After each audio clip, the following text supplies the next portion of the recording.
Hoje, na classe dos adultos, estudaremos a lição de número 7, que tem como título As Naturezas Humana e Divina de Jesus. Na lição de número 3, falamos sobre a sua perfeita humanidade. E na lição de número 5, abordamos a sua divindade. Hoje, veremos como ambas as naturezas, a humana e a divina, se unem perfeitamente na pessoa bendita de nosso Senhor e Salvador Jesus Cristo. Mas o que significa o termo natureza? Pois bem, no contexto da lição, essa expressão pode ser definida como um conjunto de atributos e qualidades que caracterizam um ser. Jesus, ele possuía uma natureza humana, pois ele reunia todos os atributos e qualidades que o tornam plenamente homem. Ao mesmo tempo, ele também possui uma natureza divina, manifestando os atributos e qualidades que são próprios de Deus. Daí a expressão Deus-homem. Nosso Senhor é plenamente homem e plenamente Deus. Os nossos objetivos específicos são apresentar o ensino bíblico da dupla natureza de Cristo. Em segundo lugar, mostrar as heresias contra esse ensino, o nestorianismo e o monofisismo. E, por último, identificar os perigos dessas heresias hoje. Cumpriremos estas finalidades mediante a explicação e aplicação dos pontos e subpontos que estão na própria lição. Direto ao assunto, o nosso texto áureo nos diz: dos quais são os pais e dos quais é Cristo segundo a carne, o qual é sobre todos, Deus bendito eternamente. Amém. Romanos capítulo 9, versículo de número 5. Nós temos aqui um texto correlato, que é João capítulo 1, versículo de número 1, que diz: no princípio era o verbo estava com Deus, o verbo era Deus. Aí vem o versículo 14 do mesmo capítulo que diz: e o verbo que era Deus se fez carne e habitou entre nós. E nós vimos a sua glória como a glória do unigênito do Pai, cheio de graça e de verdade. É um texto correlato. E nós temos aqui também uma tradução, a NVT, tradução dinâmica, que diz o seguinte a respeito de Romanos 9:5. Do povo de Israel vêm os patriarcas e o próprio Cristo. Olha como essa tradução é interessante. Quanto à sua natureza humana, era israelita. E ele é Deus, aquele que governa sobre todas as coisas e é digno de louvor eterno. Amém. A doutrina das duas naturezas de Cristo, sua humanidade e divindade, é central para a fé cristã. Esse ensino é claramente estabelecido nas Escrituras, como vemos aqui neste texto, e ele foi historicamente defendido pela igreja contra as heresias que negavam ou distorciam qualquer um desses aspectos. Há várias heresias quanto à humanidade de Jesus, mas a maioria das heresias se concentram em relação à sua divindade. Entender que Jesus é homem e que Jesus é Deus é uma doutrina basilar do cristianismo. E essa doutrina tem o nome de união hipostática. Essa doutrina ensina que Cristo é uma pessoa com duas naturezas distintas, plenamente Deus e plenamente homem. Agora, isso não significa que ele era meio Deus e meio homem, uma espécie de semideus, como os deuses gregos, né? A questão de Hércules, que era um semideus ali, meio Deus, meio homem. Também não significa, doutrina da união hipostática, também não significa que houve uma fusão de ambas as naturezas em uma terceira natureza híbrida.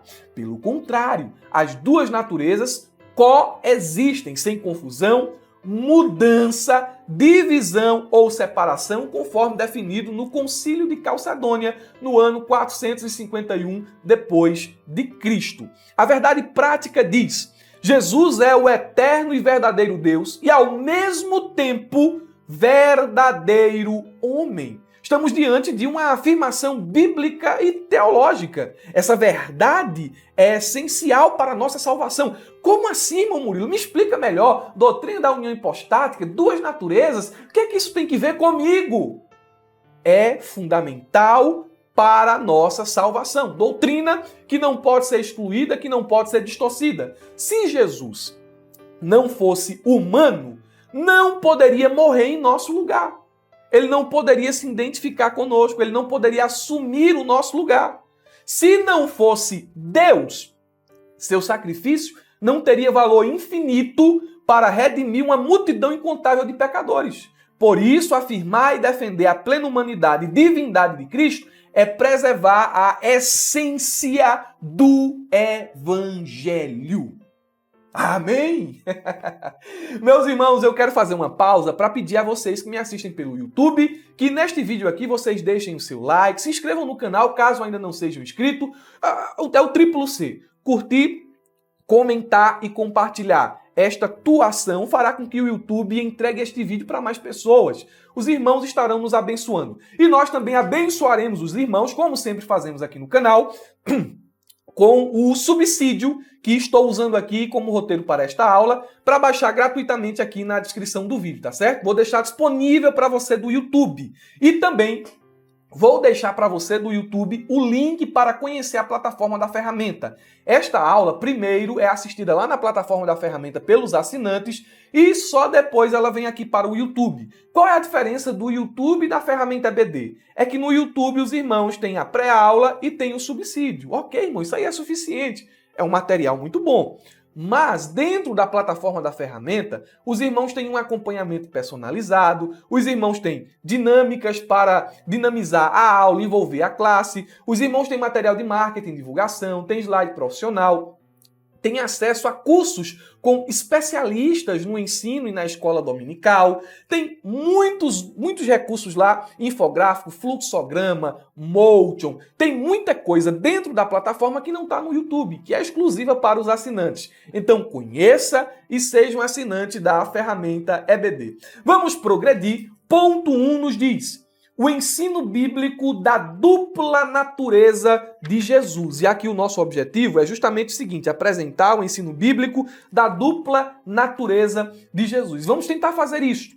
Nós temos aqui o subponto 1, que emerge, que surge de Romanos capítulo 1, versículo 3. Descendência de Davi segundo a carne. Vamos falar sobre a dupla natureza de Jesus. A lição nos fala: o apóstolo está se referindo aos ancestrais de Jesus. Aqui ele já está interpretando, já está aqui trazendo a sua visão sobre o texto bíblico. O apóstolo está se referindo aos ancestrais de Jesus. Ele veio de uma família humana, de carne e osso, que vivia entre o povo de Israel. A sua linhagem está registrada nos evangelhos de Mateus e Lucas. Antes de falar o texto aqui, vamos entender com mais detalhes a doutrina da união hipostática ou natureza tentrópica. Primeiro, vamos a algumas definições complementares, já que esses termos aqui são desconhecidos da maioria dos irmãos. União hipostática? Natureza tentrópica? O que isso significa? Essas palavras parecem-me que não estão na Bíblia, e de fato não estão. Mas qual é o sentido desses termos aí? Vamos lá.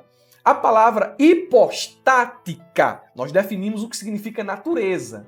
Mas a palavra hipostática vem do grego hipóstasis, que significa substância ou pessoa. Assim, a união hipostática ensina que Jesus é uma única pessoa com duas naturezas distintas.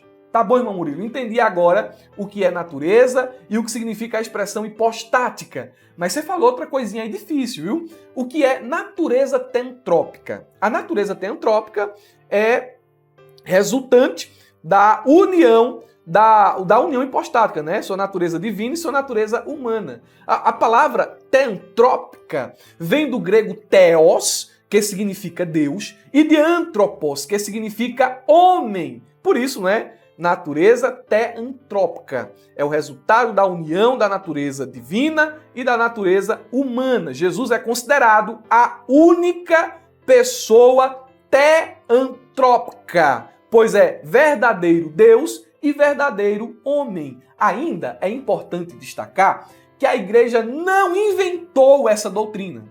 Isso aí foi coisa que inventaram, porque esses nomes não estão na Bíblia, isso foi coisa que inventaram aí. Não. A igreja não inventou a doutrina. Ela apenas refinou e estabeleceu termos específicos para nomeá-la. As doutrinas estão claramente registradas na Bíblia. A doutrina está aqui.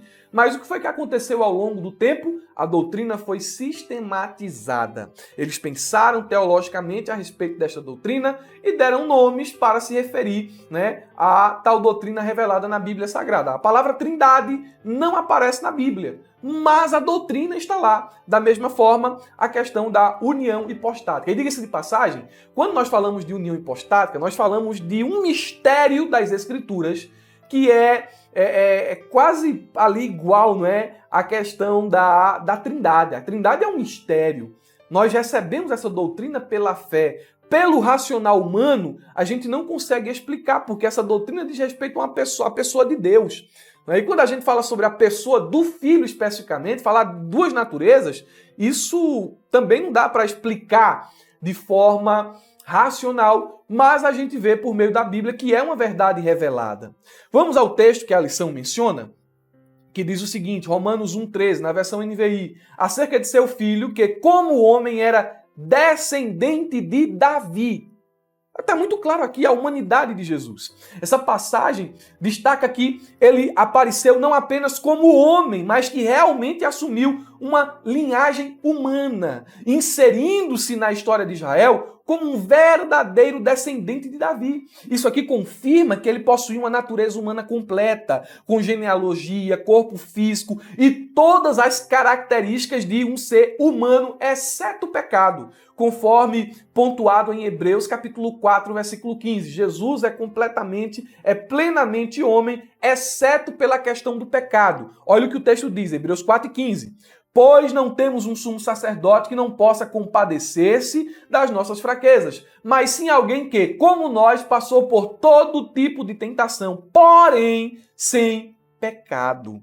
Esse aspecto da união hipostática ensina que Jesus não era um ser celestial disfarçado de homem, mas verdadeiro homem, compartilhando nossa condição, sofrendo, crescendo e vivendo plenamente como ser humano. O subponto 2 diz, declarado Filho de Deus em poder. Romanos 1,4. A lição diz, essa expressão indica a divindade de Jesus e isso é reforçado logo em seguida pelas palavras Jesus Cristo, nosso Senhor. O Senhor Jesus é um judeu descendente de Israel e ao mesmo tempo é Deus bendito eternamente. Leiamos o texto na íntegra, Romanos 1,4, versão NVI. E que mediante o Espírito de Santidade foi declarado Filho de Deus, com poder, pela sua ressurreição dentre os mortos, Jesus Cristo, nosso Senhor. Estamos diante de uma passagem que destaca não apenas Jesus como um homem, mas como o Filho de Deus, com autoridade e poder divino. Quando nós dizemos aqui que Jesus é o Filho de Deus, nós descrevemos o seu caráter inigualável. Você lembra da aula passada, né? Foi semana passada, então você está lembrado. Então, Deus ele tem muitos filhos. Todos os cristãos são filhos de Deus, conforme Gálatas capítulo 4, versículo 5 ao 7. E até mesmo os anjos são chamados filhos de Deus, conforme Jó, capítulo 1, versículo de número 6 e 2, versículo de número 1. Israel é coletivamente chamado de filho de Deus, conforme o livro do Êxodo, capítulo de número 4. Mas Jesus é chamado de Filho de Deus no sentido singular. Quando ele se referiu a Deus como seu Pai, os judeus entenderam corretamente que ele estava declarando ser igual a Deus. Leia aí para refrescar sua memória, João capítulo 5, versículo de número 18. Então a expressão Filho de Deus aqui é uma declaração da divindade. Porém, nós encontramos aqui mais uma prova de divindade, sua ressurreição. Aparece aqui no texto mostrando que ele é Deus, ele ressuscitou, demonstrando que ele tem poder sobre a morte. Algo que só Deus pode fazer, né? Reverter a questão da morte. Além disso, o título Senhor também reforça sua soberania e identidade divina, pois no contexto bíblico esse termo era usado para se referir ao próprio Deus. Em 2 versículos, aqui o versículo 3 e o versículo 4 do capítulo 1, o pastor Ezequiel Soares nos provou, nos mostrou que ele é verdadeiramente homem e verdadeiramente Deus. Não há só esses dois versículos aqui, há uma infinidade de outras passagens que confirmam essa doutrina. O subponto 3 fala sobre o antigo hino cristológico. E você já sabe, não é? Filipenses capítulo 2, capítulo 5, versículo 5, em diante. A lição diz o seguinte: o texto está dizendo que, embora Jesus sendo Deus, não usou as prerrogativas da divindade durante seu ministério terreno e mesmo que fizesse uso delas, não consideraria isso uma usurpação. O apóstolo está se referindo ao status de Cristo antes da encarnação, mas enfatiza o aspecto humano, ou seja, nos versículos 6 e 7, o estado de Cristo antes da encarnação, e nos versículos 7 e 8, fala sobre o seu aspecto humano. O apóstolo está sendo muito claro no ensino das naturezas humana e divina em uma só pessoa.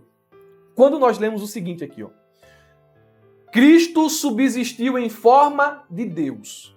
Aprendemos que ele existiu desde a eternidade como Deus. Ele não é apenas semelhante a Deus, ou um Deus poderoso, como diz as testemunhas de Jeová. Um Deus com D minúsculo. Não, ele é o Deus todo-poderoso. Ele subsistiu em forma de Deus. Ele é verdadeiramente Deus no mais pleno e absoluto sentido da palavra. No entanto, ele não considerou como usurpação ser igual a Deus. E aqui é fundamental a gente distinguir duas coisas. Olha como isso vai clarear a sua mente. Então quer dizer que ele é inferior? Não, ele não é inferior ao Pai. Já vimos isso, o Filho não é inferior ao Pai. Mas a gente precisa distinguir entre igualdade pessoal com Deus, igualdade ontológica, igualdade no ser e igualdade posicional. Quanto à sua pessoa, Cristo sempre foi, é e será igualmente Deus. Ele é igual com o Pai. Era impossível para ele abrir mão dessa igualdade ontológica, essa igualdade de ser. No entanto, igualdade posicional é outra questão. Desde a eternidade, Cristo gozava da igualdade posicional com o Pai, compartilhando as glórias do céu. No entanto, ele não considerou necessário apegar-se a essa posição a qualquer custo. Quando foi necessário redimir a humanidade perdida, ele abriu mão voluntariamente de sua igualdade posicional com Deus, ou seja, dos confortos e da glória do céu. A Bíblia diz que ele renunciou muitas coisas e isso acentua, isso traz clareza para a verdade aqui de Filipenses capítulo de número 2. Por exemplo, ele renunciou à sua glória celestial. Ele tinha glória com o Pai antes que houvesse mundo, conforme João capítulo 17, versículo 5. No entanto, voluntariamente deixou a companhia dos céus e veio para ser perseguido e cuspido pelos homens. Do infinito sideral de eterno deleite, na própria presença do Pai, voluntariamente ele desceu a este reino de miséria a fim de armar sua tenda com os pecadores. Ele renunciou ao livre exercício da sua autoridade. Ele voluntariamente se submeteu ao Pai. Olha o que o texto diz, João 5,30. Eu não procuro a minha vontade, e sim a daquele que me enviou. Isso aqui fala que ele voluntariamente se submeteu ao Pai. Em terceiro lugar, ele renunciou às suas riquezas. O apóstolo Paulo nos diz o seguinte: pois conheceis a graça de nosso Senhor Jesus Cristo, que sendo rico, se fez pobre por amor de vós, para que pela sua pobreza vos torneis ricos. 2 Coríntios capítulo 8, versículo de número 9. E quando eu organizava essa parte aqui do esboço, eu só dizia: obrigado, Jesus. Eu te agradeço. Eu te louvo. Oh, Senhor, quão grande amor. Muito obrigado por tudo. E o texto ainda vai dizer que a si mesmo se esvaziou. E diante dessa afirmação, ele subsistiu igual a Deus, mas ele voluntariamente, ele se esvaziou. O que é que significa? Qual o sentido de Jesus se esvaziou? Nós devemos aqui ter cuidado ao responder essa pergunta, pois muitas vezes, ao tentar explicar esse esvaziamento, alguns acabam retirando de Cristo os atributos de sua divindade. Por exemplo, há quem afirme que o Senhor Jesus, enquanto esteve na terra, não era onisciente e nem onipotente, que ele não podia estar em todos os lugares ao mesmo tempo, que voluntariamente ele renunciou a esses atributos divinos ao se tornar homem. Alguns até afirmam que ele estava sujeito às mesmas limitações dos homens, passível de erro, e que aceitava as opiniões e mitos comuns de sua época. Tem uma seita aí que chega até a dizer que Jesus tinha uma natureza pecaminosa. Porém, nós refutamos e rejeitamos totalmente isso. O Senhor Jesus Cristo não renunciou nenhum dos seus atributos divinos quando veio a este mundo. Eu sempre aprendi que ele não usou os atributos divinos. Eu sempre aprendi que ele se esvaziou da sua divindade. Errado. Errado. Ele continuou a ser onisciente, sabendo todas as coisas. Continuou a ser onipresente, presente em todos os lugares ao mesmo tempo. Continuou a ser onipotente, todo-poderoso. Porque ele não é plenamente homem, plenamente Deus. Não houve um único momento durante toda a sua vida na Terra em que ele tenha deixado de possuir os atributos divinos. Como já foi dito, é necessário ter cuidado ao explicar a frase, a si mesmo se esvaziou. O método mais seguro é deixar que a expressão seguinte forneça a explicação. Ele se esvaziou assumindo a forma de servo, tornando-se semelhante aos homens. Ou seja, ele se esvaziou ao assumir algo que nunca teve antes, a humanidade. Ele não pôs a parte da sua divindade, mas sim sua posição celestial, né? Mas sim sua posição celestial. E isso foi feito de maneira temporária. Irmão Murilo, eu estou com alguma dúvida em relação a isso aí. Olha, irmãos, preste atenção. A gente vai falar ainda sobre o quenoticismo mais à frente, que é uma doutrina que a gente não recebe como ortodoxa, que a gente não recebe como bíblica. Mas, em síntese aqui, no subponto, ou melhor, no ponto 1 e nos seus 3 subpontos, você deve estabelecer o seguinte como alvo, né? Eu mostrei que Jesus é plenamente homem e plenamente Deus. Agora, essa questão do esvaziamento, a gente vai ver em mais detalhes daqui a pouco, certo?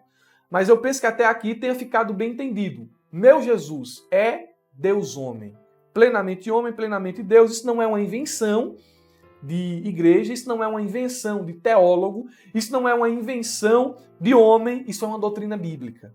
Tá entendido até aqui? As dúvidas se reservam aos comentários. Aqui no YouTube pode colocar aqui embaixo e lá na plataforma da Ferramentas, os irmãos também coloquem as suas dúvidas. O subponto 2 fala o seguinte: as heresias contra o ensino bíblico da dupla natureza de Jesus. E nós temos 2 personagens aqui que serão estudados, que é Nestório e Eutiques. São 2 homens considerados heresiarcas, pais de heresias. E vamos lá, o primeiro aqui é Nestório. Quem foi Nestório? A lição diz: foi bispo de Constantinopla entre 428 e 431. Geralmente, as heresias estão sempre ligadas a alguém que exercia função de liderança na igreja. É por isso que o apóstolo diz, né, que os falsos mestres surgiriam do meio do povo, do meio da igreja. E quando a gente estuda as heresias, a gente vai perceber que sempre partia de gente assim, de gente influente, de gente que tinha voz, de gente que tinha liberdade para transmitir, para falar, para pregar, para influenciar. Mas, sobre Nestório, nós vamos aqui colocar algumas aspas, ok? Nós vamos abordar resumidamente a biografia desse heresiarca, tendo em mente uma citação e uma afirmação do pastor Ezequias Soares, na página 101 e 102 do seu livro de apoio. A citação é uma citação do Paul Tillich. Ele diz o seguinte: Nestório foi o mais inocente dos hereges. Na verdade, tornara-se vítima da polêmica entre Bizâncio e Alexandria. A gente vai já ver o que é isso aqui. E nós temos aqui a afirmação do pastor Ezequias Soares. Mas há quem afirme, e não são poucos, ou seja, ele praticamente segue aqui a maioria, ele crê nisso, que esse pensamento era uma caricatura do ensino dele. Que pensamento? A heresia de que Cristo tem duas personalidades, que Cristo está dividido, que Cristo é duas pessoas, uma pessoa divina e uma pessoa humana. Não, ele é uma pessoa com duas naturezas. Mas o nestorianismo ficou conhecido por divulgar, propagar e defender essa doutrina. Cristo está dividido. Cristo é duas pessoas, uma divina e uma humana. E os seus desdobramentos. Mas ele diz o seguinte, isso é uma caricatura do ensino dele, ou seja, Nestório nunca ensinou isso. Ele nunca quis transferir isso aqui. Ele nunca quis defender essa heresia. Pelo menos é o que está no livro de apoio. É que não foi o que ele ensinou. Teria sido uma acusação injusta promovida por Cirilo de Alexandria. Pois bem, vamos lá. Temos a citação e temos aqui uma afirmação.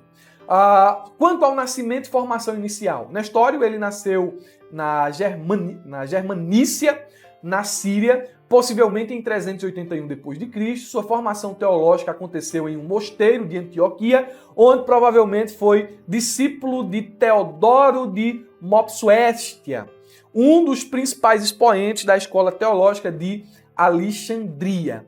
Ele foi consagrado a patriarca ou a bispo de Constantinopla em 428. Ele foi nomeado pelo imperador Teodósio II. E nós temos aqui o envolvimento dele, para resumir aqui, o texto é grande, o envolvimento dele em disputas teológicas. Naquele tempo, havia a popularização de uma expressão Maria, Mãe de Deus. É até uma expressão do termo grego Theotokos, né? Theotokos, Mãe de Deus. E Nestório não gostou muito disso, não. Ele queria defender, né, a humanidade, ele também queria defender a divindade de Jesus. E quando ele combate esse termo popular, porque aqui nos dias de Nestório, Estado e Igreja já haviam se fundido, né? E ele nasce nesse contexto aqui, ele cresce nesse contexto, em que a igreja está perdendo as suas características de igreja. Está deixando de ser a igreja católica para se tornar a igreja católica romana. E essa expressão, Maria, Mãe de Deus, desagradou na história. Ele combateu. Não está certo chamar Maria Mãe de Deus. Porque a gente não pode dizer que Maria é mãe do eterno. Jesus é Deus, ele sempre existiu. Então, quando ele combate isso, ele ganha muitos desafetos. E pode até ser que tentando combater uma heresia, é por isso que Paul Tillich diz que ele foi condenado injustamente, né? O mais inocente dos hereges, pode ser que no intuito de combater uma heresia, ele acabou promovendo outra heresia. A heresia de dividir a pessoa de Cristo. Cirilo de Alexandria o acusou disso, né? Cristo então está dividido, porque Cirilo defendia a ferro e fogo a doutrina da união hipostática. Mas ele percebeu algo ali no ensino de Nestório que não estava de acordo com a união hipostática. E combateu ele, gerou ali vários concílios, inclusive culminou com o concílio de Éfeso e, uma forma final, o concílio de Calcedônia. Resultado, Nestório foi excluído, foi exilado, foi destituído de seu cargo e foi taxado como herege. Mas alguns documentos recentes, ali em 1910, né, foi descoberta a obra O Bazar de Heraclides. E dentro disso aqui, alguns estudiosos, eu consultei alguns dicionários, algumas enciclopédias históricas, diz que Nestório, a partir desses documentos novos aqui, né, diz que Nestório nunca quis defender a pessoa de Cristo ser dividida, né? Cristo ser o Cristo divino e o Cristo humano. Ele nunca quis defender isso. É o que diz os estudos recentes. Mas fato é que o nestorianismo é hoje entendido como uma heresia, ok? Se ele foi ou não herege, isso não vai ter relevância para a nossa salvação, mas essa informação tem relevância para o nosso conhecimento histórico. Vamos progredir? Subponto 2 diz, nestorianismo. A lição nos fala, segundo o pensamento nestoriano, as duas naturezas de Cristo, a humana e a divina, eram duas pessoas. Olha o problema. Essa foi a acusação contra ele. A ilustração nestoriana era a comparação de marido e mulher serem uma só carne. Ou seja, são uma só carne, mas são duas pessoas diferentes. Essa alegação, essa afirmação nestoriana foi considerada heresia pelo concílio de Éfeso em 431. Ele foi condenado por esse concílio, que o declarou herege, e o imperador o exilou. O nestorianismo é uma doutrina errada, ficou historicamente conhecida assim, mesmo que Nestório não tenha defendido isso, mesmo que não tenha sido a intenção de Nestório, mas o nestorianismo historicamente ficou conhecido dessa forma, como uma doutrina errada que distorce a união das naturezas de Cristo. A Bíblia ensina claramente que Jesus é uma única pessoa com duas naturezas distintas, a divina e a humana. Mas essas naturezas estão unidas de maneira inseparável, sem que haja divisão ou separação de pessoas em Cristo. A correta compreensão da união hipostática é que a união das naturezas divina e humana em uma única pessoa refuta o nestorianismo de forma sólida e bíblica. Vamos progredir. O monofisismo. Aqui é a heresia de uma pessoa chamada Eutiques. O termo vem de duas palavras gregas, monos, único, e physis, natureza. Seu principal expoente foi Eutico, também conhecido como Eutiques. Essa doutrina afirma que as duas naturezas de Cristo são fundidas em uma só natureza amalgamada. O sentido de amalgamar não é o de unir, mas de misturar, fundir. Assim, seria uma só natureza híbrida, nem totalmente Deus e nem totalmente homem. Essa doutrina foi condenada no Concílio de Calcedônia em 451.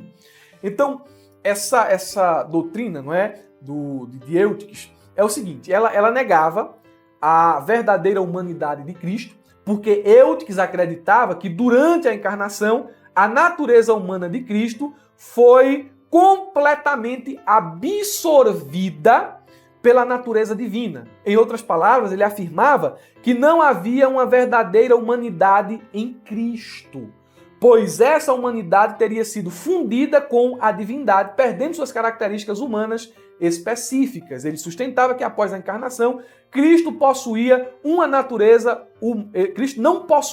uma natureza humana consubstancial à nossa. Outro ponto aqui também é essa questão das misturas, né? Se misturou, não é mais nem plenamente homem, nem plenamente Deus. É uma coisa misturada, natureza híbrida. Mas a Bíblia, em João 1,14, combate isso aqui, refuta essa doutrina, e Colossenses capítulo 2, versículo de número 9 também. O subponto 4 fala sobre o concílio de Calcedônia. A lição diz, o credo de Calcedônia é uma resposta ao nestorianismo e ao monofisismo como se segue. Eu vou ler para os irmãos aqui o texto do concílio de Calcedônia. Fiéis aos santos pais, todos nós, perfeitamente unânimes, ensinamos que se deve confessar um só e mesmo Filho, nosso Senhor Jesus Cristo, perfeito quanto à divindade e perfeito quanto à humanidade, verdadeiramente Deus e verdadeiramente homem, constando de alma racional e de um corpo consubstancial ao Pai, segundo a divindade, e consubstancial a nós, segundo a humanidade. Em todas as coisas semelhantes a nós, excetuando o pecado, gerado segundo a divindade antes dos séculos pelo Pai e segundo a humanidade por nós e para nossa salvação, gerado da Virgem Maria. E aqui mostra, né, que esse contexto, que esse concílio aconteceu em um contexto bem difícil da igreja, não é? Mas preste atenção, gerado da Virgem Maria, mãe de Deus.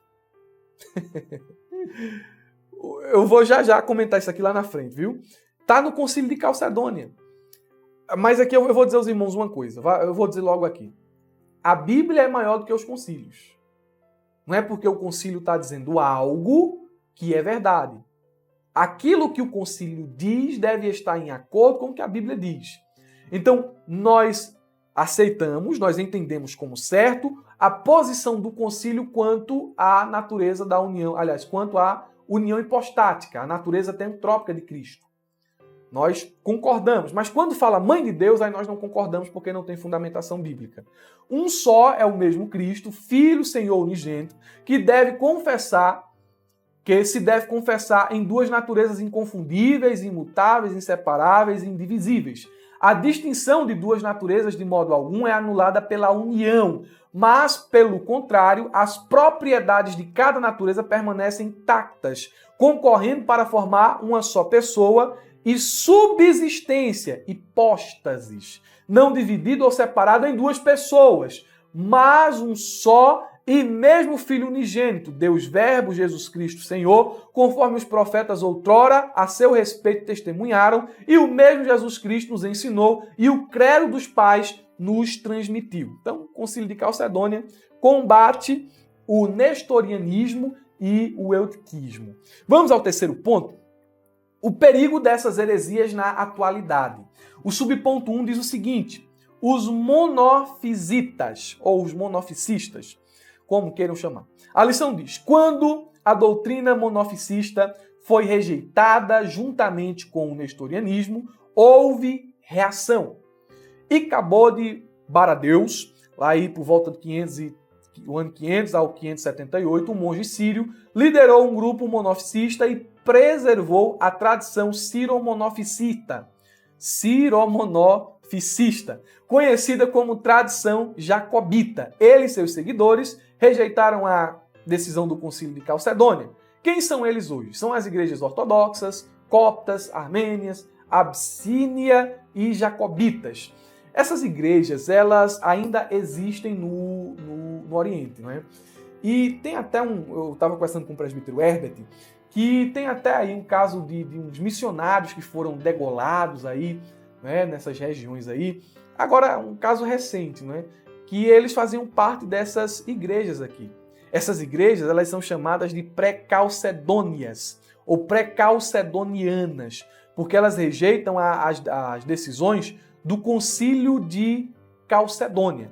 Elas ainda consideram Cristo uma só natureza divina humana, em vez da doutrina das duas naturezas unidas em uma pessoa, como afirmado no Concílio de Calcedônia.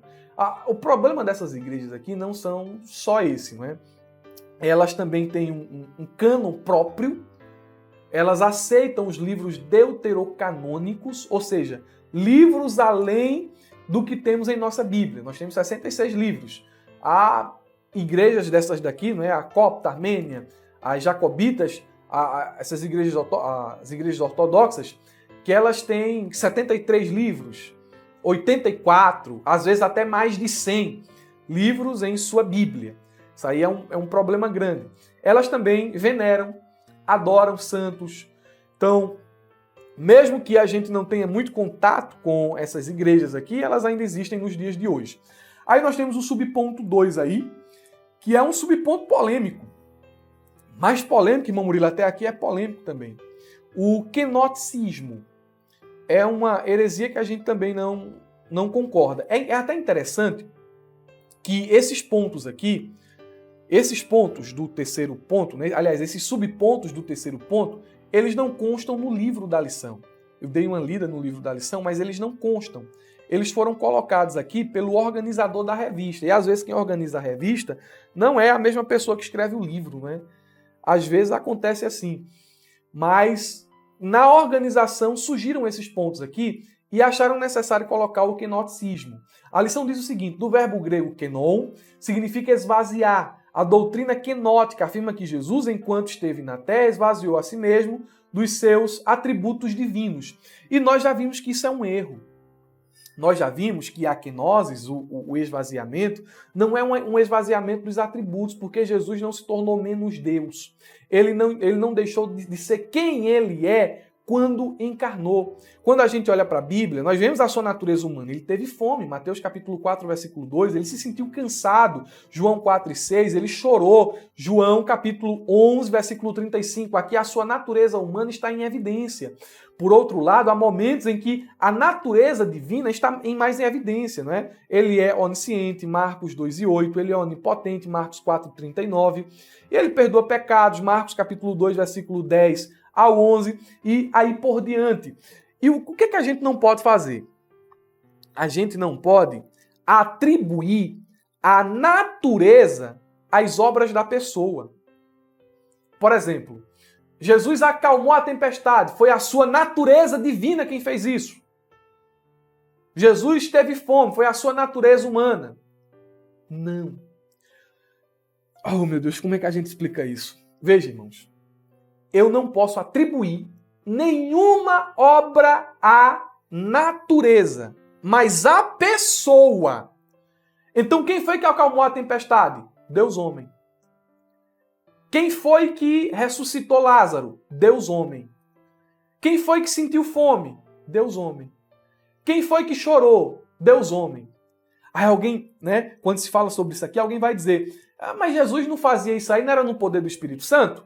Ele não usou seus atributos divinos para curar, ele não usou seus atributos divinos para fazer nada. Isso aí ele fazia no poder do Espírito Santo. E essa afirmação tem fundamentação bíblica. Mas ele não só fazia pelo poder do Espírito Santo, ele tinha poder nele mesmo, ele era divino. Você vai ver, não é, que Jesus, ele fala sobre isso aqui, João 10 e 18, tenho poder para dar a minha vida e poder para tomá-la de volta. Os discípulos, quando iam expulsar demônios, falavam o nome de Jesus, Atos capítulo 3, versículo 8. Não é? Em nome de, quando expulsar demônios, quando iam curar, diziam em nome de Jesus Cristo Nazareno, levanta-te e anda, 3 e 8 de Atos. Então Jesus ele operava tanto no poder do Espírito, quanto em sua própria autoridade divina, pois ele é Deus encarnado. Eu repito, acho que isso aqui deixa muito claro, essa questão do kenoticismo, né? Ele não se esvaziou de seus atributos. Tudo que ele fazia, tudo que ele realizava, era o Deus homem. É certo que em algumas ocasiões determinada natureza ficava mais em evidência que outra. Mas ali a gente não pode fazer essa separação. É o Deus homem atuando. Lá no barco, o Deus homem dormia.